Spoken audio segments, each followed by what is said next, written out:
Assalamualaikum warahmatullahi wabarakatuh. Perkenalkan, saya Ahmad Abdus Salim. Pada kesempatan kali ini, saya akan menjelaskan tentang konsep sistem dan contoh bayar. Adapun yang saya jelaskan adalah tentang konsep sistem. Banyak ahli mengajukan konsep sistem dengan deskripsi yang berbeda, tetapi pada prinsipnya hampir sama dengan konsep dasar sistem pada umumnya. Menurut Scrantonburg pada tahun 1971 dalam Surga Dinata pada tahun 1996 secara singkat menjelaskan bahwa sistem adalah satu, komponen-komponen yang saling berhubungan satu sama lain. Yang kedua, suatu keseluruhan tanpa memisahkan komponen-komponennya. Yang ketiga, bersama-sama dalam mencapai tujuan. Keempat, memiliki input dan output yang dibutuhkan oleh sistem lainnya. Yang kelima, terdapat proses yang mengubah input menjadi output. Yang keenam, menunjukkan adanya entropi. 7, memiliki aturan. Yang ke-8, memiliki subsistem yang lebih kecil. Yang ke-9, memiliki diferensiasi antara subsistem. Dan yang terakhir adalah memiliki tujuan yang sama meskipun nilainya berbeda. Menurut Scott, pada tahun 1990, sistem itu terdiri dari unsur-unsur seperti masukan atau biasa disebut input, pengolahan, processing, serta keluaran disebut juga output. Ciri pokok sistem yang menurut Gabsberg ada 4, yaitu sistem itu beroperasi dalam suatu lingkungan terdiri atas unsur-unsur ditandai dengan saling berhubungan dan mempunyai satu fungsi atau tujuan utama. Pada gambar di atas, gambar 1 adalah model sistem. Gambar di atas menunjukkan bahwa sistem atau pendekatan sistem minimal harus mempunyai 4 komponen, yaitu masukan, pengolahan, keluaran, dan balikan atau biasa disebut dengan kontrol. Sementara menurut MacLeod pada tahun 1995 mendefinisikan sistem sebagai kelompok elemen-elemen yang terintegrasi dengan maksud yang sama untuk mencapai suatu tujuan.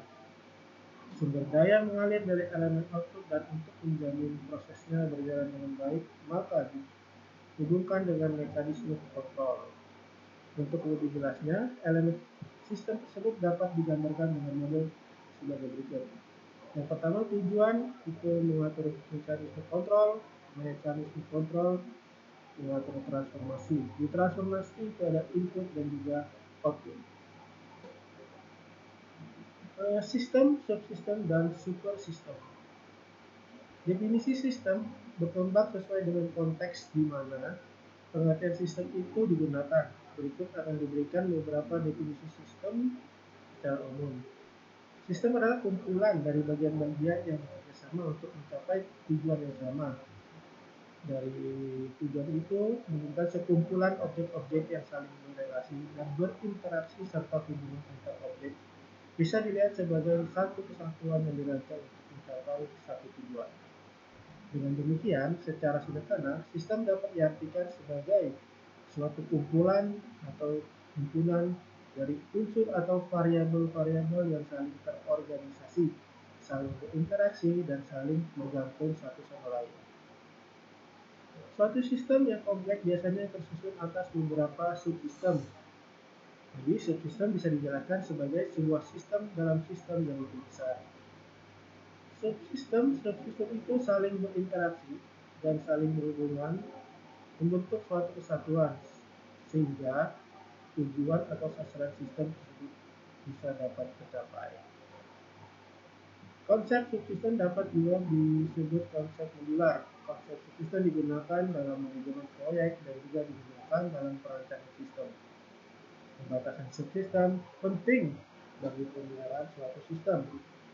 Apabila suatu subsistem mempunyai suatu batasan jelas dan berhubungan atau biasa disebut interface, diuraikan dengan jelas pula, maka suatu perubahan atau pembetulan dapat dilakukan dengan lebih mudah serta subsistem tersebut disimpan dalam proses yang lebih besar.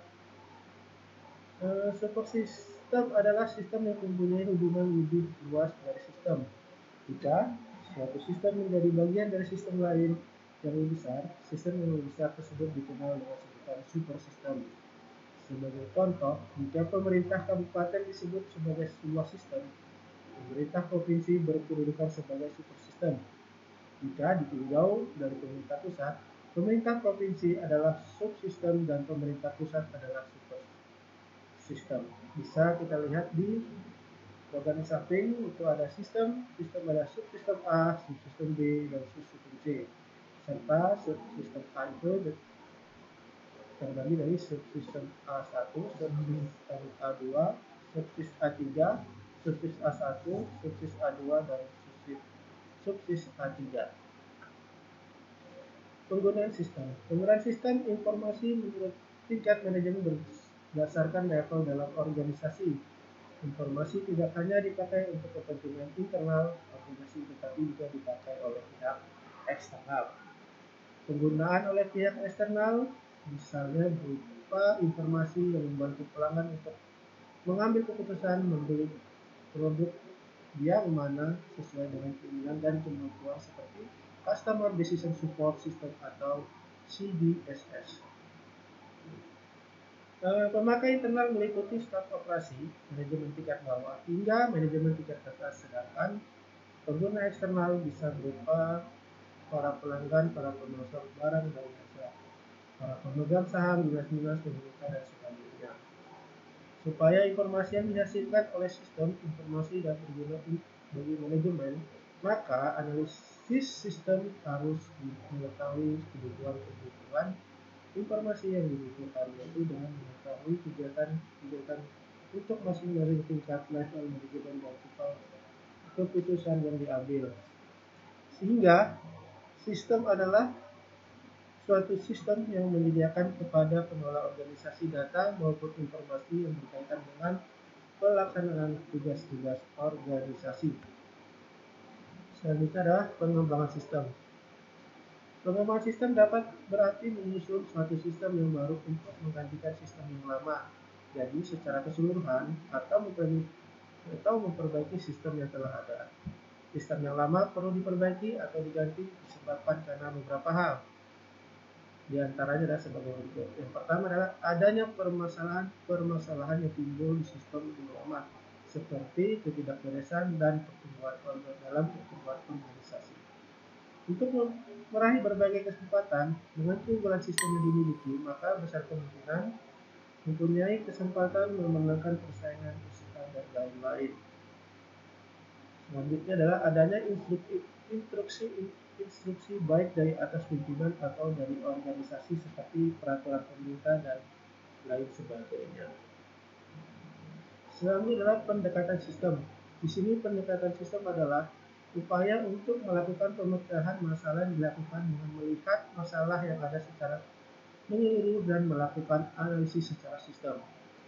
Pendekatan sistem diperlukan apabila kita menghadapi suatu masalah yang kompleks sehingga diperlukan analisa terhadap permasalahan tadi. Untuk memahami hubungan bagian dengan bagian lain dalam masalah tersebut, serta kaitan antara masalah tersebut dengan masalah lainnya.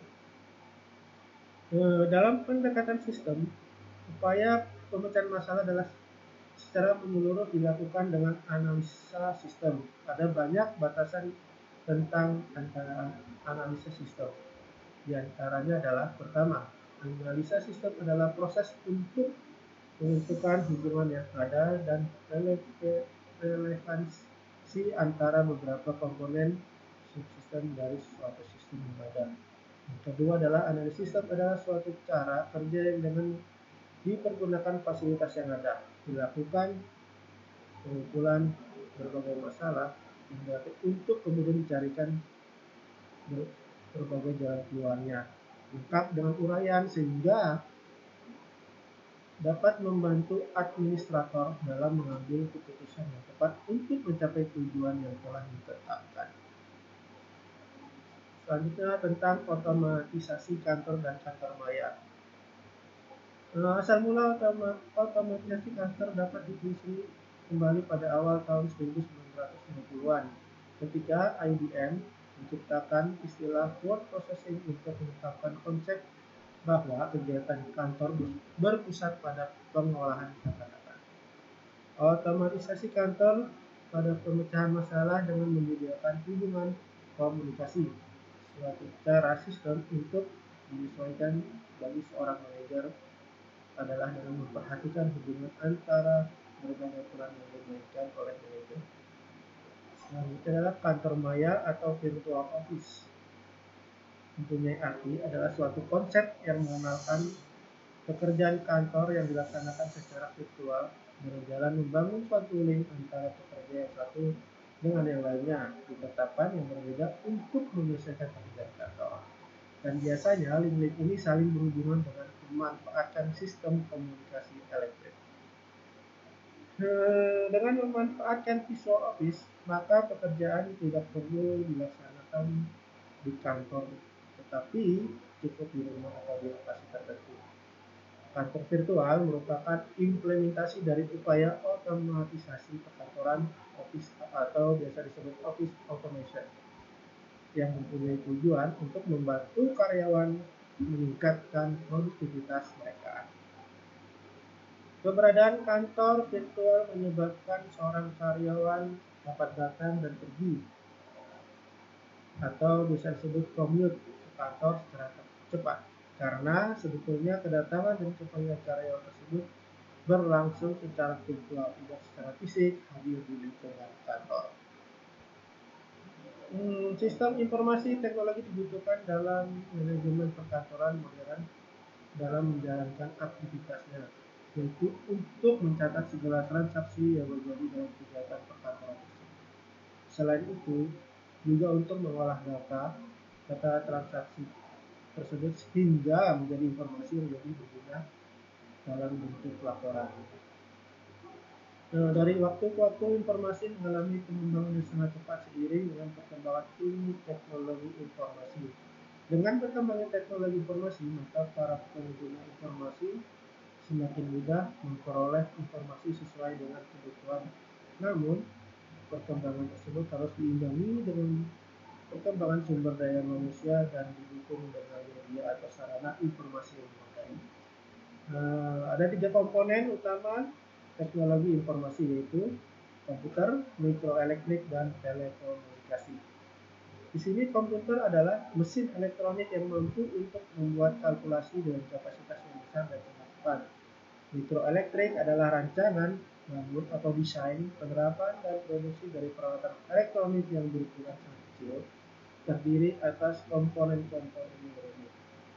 Sedangkan telekomunikasi adalah transmisi informasi melalui kabel atau gelombang radio. Adapun tujuan dari kantor maya, kantor virtual timbul sebagai upaya untuk mewujudkan pengurangan penggunaan lingkungan kantor secara fisik atau pengurangan bahan kimia. Keadaan tersebut bertujuan sebagai efisiensi kerja yang berujung pada penekanan biaya atau biasa yang disebut dengan cost reduction. Sebuah kantor virtual yang memberikan penghematan yang signifikan dan fleksibilitas dibandingkan dengan menyewa uang kantor tradisional.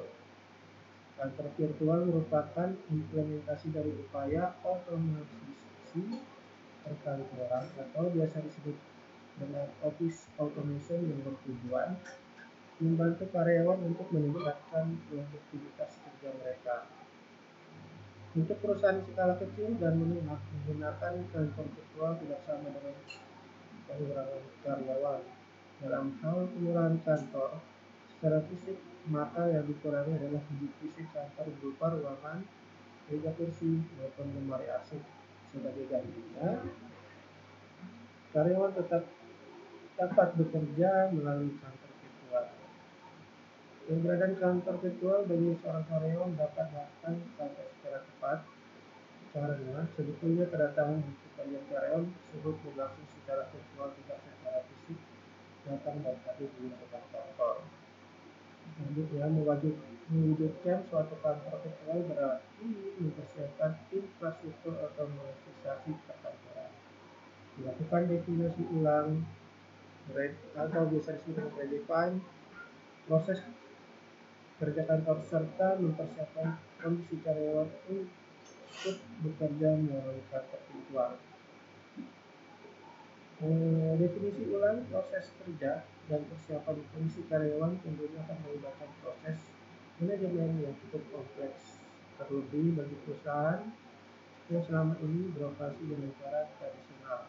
Sedangkan infrastruktur otomatisasi perkantoran meskipun tetap melibatkan proses manajemen lebih sering pada dari segi teknis integrasinya. Adapun kantor maya mempunyai keuntungan dan kerugian. Keuntungan dari kantor maya adalah pengurangan biaya fasilitas. Perusahaan tidak harus memiliki kapasitas kantor yang besar sehingga mengurangi biaya sewa dan perluasan kantor. Pengurangan biaya peralatan telekommuter dapat berbagai peralatan seperti halnya para peserta dalam berbagai sumber daya.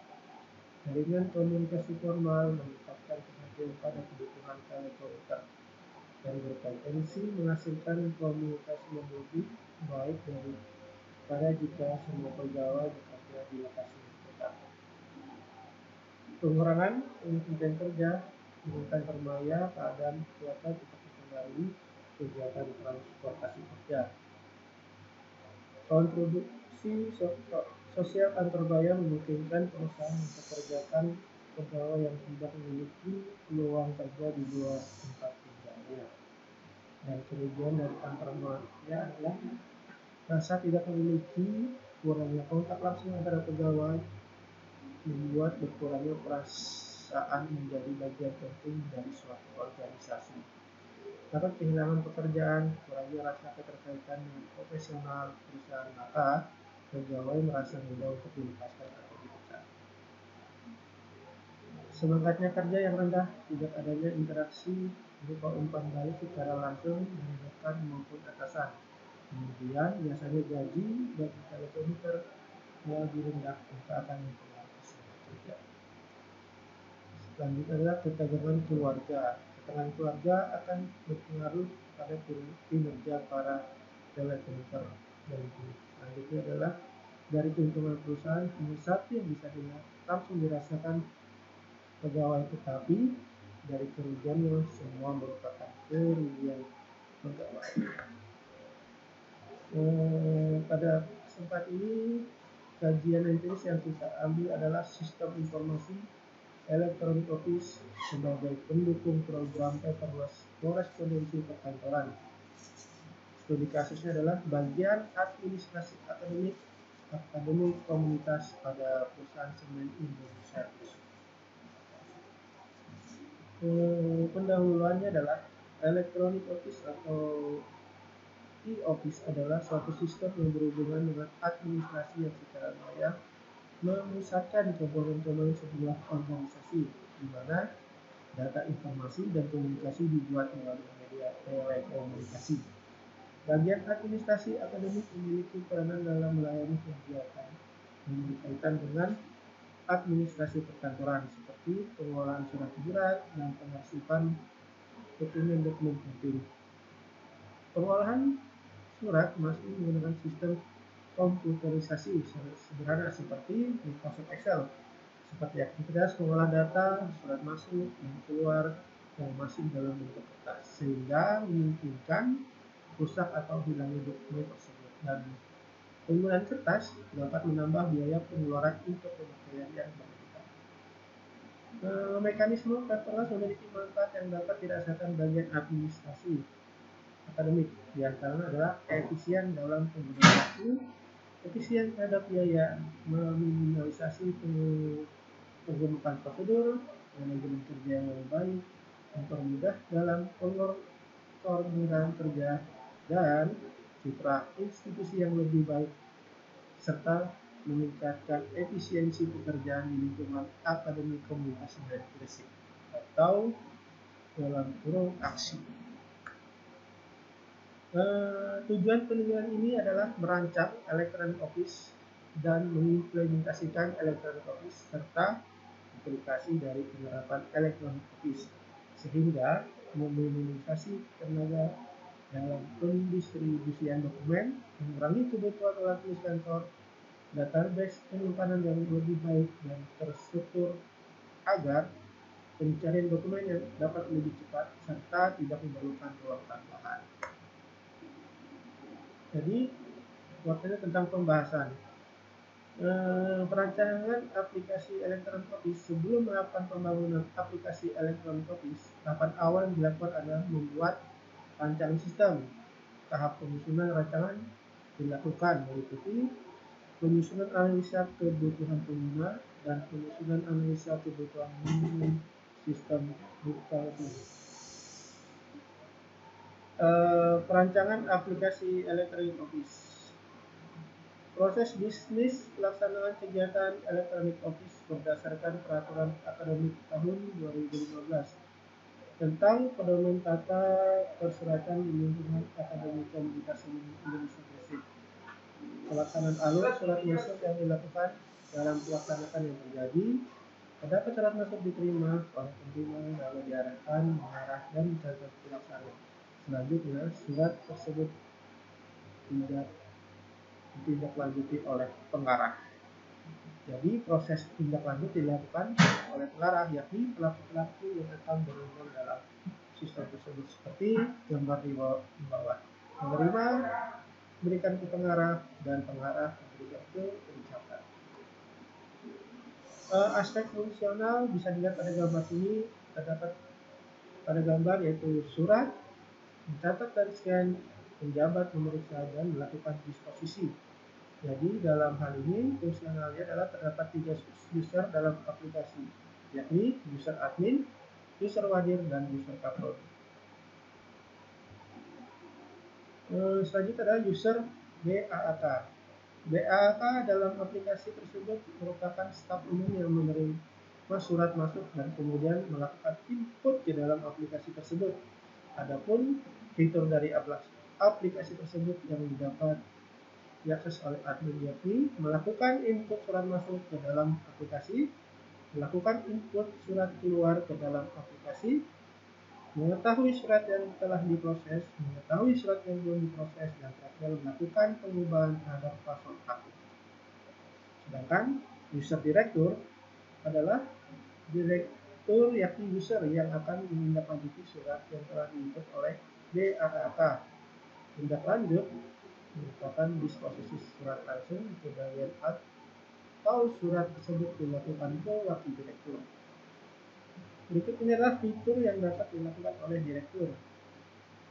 Yang pertama adalah mengetahui disposisi surat masuk, menanggapi surat masuk dan menindaklanjuti ke wakil direktur atau ke bagian lain, mengetahui surat masuk yang telah diproses, mengetahui surat keluar yang telah diproses, mengetahui surat masuk yang belum diproses, mengetahui surat keluar yang belum diproses, mengetahui tindak lanjut surat masuk, mengetahui tindak lanjut surat keluar, dan terakhir adalah mengetahui surat yang telah diproses atau ditindaklanjuti. Selanjutnya adalah user wakil direktur. Wakil direktur di sini bisa disebut adalah wadir, merupakan user yang memberikan disposisi surat. Wadir melakukan disposisi ke pelaksana dari surat tersebut. Adapun user wadir dapat melakukan akses sebagai berikut. Yang pertama adalah mengetahui surat masuk, melakukan disposisi tindak lanjut terhadap surat masuk, mengetahui surat masuk yang telah ditindaklanjuti. Selanjutnya, user ketua program studi atau kaprodi merupakan user ketua program studi yang akan menindaklanjuti surat masuk. Adapun user bidang dapat melakukan akses sebagai berikut: melakukan disposisi tindak lanjut terhadap surat masuk, melakukan disposisi tindak lanjut terhadap surat keluar. Berdasarkan analisa kebutuhan sistem dalam pembuatan aplikasi, didapat kebutuhan sistem meliputi perangkat lunak pengembangan aplikasi software development atau PHP versi 5 menggunakan web server Apache 2.2.11, perangkat lunak pengembangan database MySQL 5.0, terakhir sistem minimum dan konfigurasi aplikasi di sisi pengguna, operating system Windows RAM 256 MB, browser, dan terakhir adalah Selanjutnya adalah pembuatan aplikasi elektronik office. Aplikasi dapat diakses melalui jaringan internet dengan autentifikasi oleh database service server. Berikut adalah antarmuka halaman utama dari aplikasi. Dalam halaman user dapat melakukan fungsionalitas dari aplikasi elektronik office. Gambar 4, tampilan input surat masuk. Gambar 5, tampilan input surat keluar. Gambar 6, tampilan pencarian surat masuk. Gambar 7 adalah tampilan pencarian surat keluar. Gambar 8, tampilan disposisi surat masuk. Jadi, implikasi penerapan aplikasi elektronik office. Penerapan elektronik office di bagian administrasi akademik komunitas Semen Indonesia Basic dengan elektronik office pada khususnya tidaklah mudah. AAK perlu melakukan sosialisasi dan reminder ke setiap user untuk penggunaan membuka aplikasi tersebut. Budaya kerja yang menggunakan sistem manual masih melekat pada pegawai, meskipun penerapan elektronik office belum secara penuh dilakukan di BAAK. Namun, penerapan tersebut telah menimbulkan peningkatan efektivitas dari efisiensi kegiatan perkantoran. Pada tabel di samping adalah indikator kinerja penerapan elektronik office atau BAAK. Nomor 1 adalah pembelian alat tulis yang sebelumnya menggunakan elektronik office itu berjumlah 100%. Sesudah menggunakan elektronik office menjadi 70%. Berarti bisa disimpulkan bahwa alat tulis kantor dapat dihemat sebesar 30%. Pada kecepatan transfer dokumen sebelum menggunakan elektronik office itu 8 sampai 40 jam kerja, atau 40 jam kerja sama dengan 100%. Setelah menggunakan terjadi kemajuan, yaitu sekitar 1 sampai 12 jam kerja atau 12 jam kerja sama dengan 30%. Hasilnya mempercepat waktu transfer dokumen sebesar 70%. Yang ketiga adalah kecepatan pengambilan keputusan sebelum menggunakan 8 sampai 40 jam kerja atau 43 jam kerja sama dengan 100%. Sesudah menggunakan elektronik office 1 sampai 12 jam kerja atau 12 jam kerja sama dengan 30%. Dihasilkan kecepatan waktu transfer dokumen sebesar 70%. Tempat penyimpanan dokumen. Biasanya sebelum menggunakan elektronik office, ruangan yang dipakai adalah 3 kali 5 meter persegi. Setelah menggunakan elektronik office, surat tersimpan dalam database surat masuk dan surat keluar berbentuk elektronik. Jadi tidak memerlukan ruangan 3 kali 5 meter persegi. Dari kajian empiris biasa dapat disimpulkan penerapan elektronik office pada bagian administrasi akademik sebagai bagian dari program paperless korespondensi perkantoran sangat membantu terutama proses pengambilan keputusan kebijakan.